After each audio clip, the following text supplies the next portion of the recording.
T20 world cup లో పాకిస్తాన్ దారుణంగా విఫలమైంది. కనీసం గ్రూప్ దశను కూడా దాటలేకపోయింది. సూపర్ 8 దశకు అర్హత సాధించలేకపోయింది. అమెరికా చేతిలో చిత్తవడంతోనే దాయాది జట్టు గ్రాఫ్ పడిపోయింది. అయితే పాక్ విఫలమైన ఆ జట్టు మాజీలు మాత్రం టీమిండియాపై విషం చిమ్ముతూనే ఉన్నారు. ముఖ్యంగా విరాట్ కోహ్లీపై విరుచుకుపడుతున్నారు.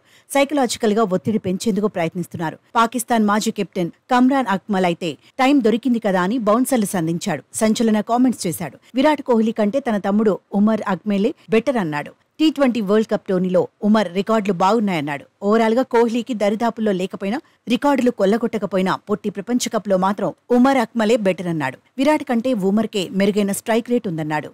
అత్యధిక స్కోర్ పరంగానూ కోహ్లీ కంటే ఉత్తమమే అన్నాడు. నిజానికి T20 వరల్డ్ కప్ చరిత్ర చూస్తే విరాటే అత్యధిక పరుగుల వీరుడు. ఓవరాల్ గా 30 మ్యాచ్ల్లో 1146 పరుగులు సాధించాడు.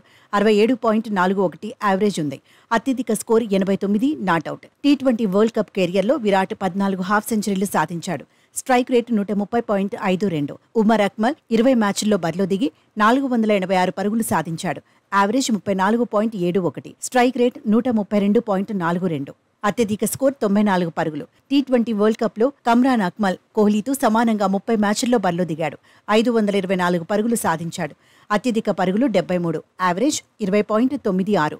Strike rate 115.92. అయితే కోహ్లీని కమ్రాన్ అక్మల్ టార్గెట్ చేయడంతో అభిమానులు ఫైర్ అవుతున్నారు. పాక్ మాజీకి అసలు బుర్ర ఉందా అని ప్రశ్నిస్తున్నారు. విరాట్ కోహ్లీతో ఉమర్ అక్మల్ కు అసలు పోలికేంటని ఆడేసుకుంటున్నారు. టీమిండియా తరపున ఎన్నో అద్భుతాలు చేసిన స్టార్ ప్లేయర్ గురించి మాట్లాడే అర్హతే లేదంటున్నారు. భారత జట్టులోని 15 మంది కంటే ఉమర్ అక్మల్ గణాంకాలే బెటర్ అనడం పైన ఫ్యాన్స్ గుస్సా అవుతున్నారు. కమ్రాన్ అక్మల్ కు సీరియస్ గా కౌంటర్ ఇస్తున్నారు. ఎక్స్ట్రాలు చేసినందుకే పాక్ జట్టు తొలి దశలోనే ఇంటికి చేరిందంటున్నారు. ఏదైనా ఉంటే పాకిస్తాన్ జట్టు గురించి మాట్లాడుకోవాలంటున్నారు.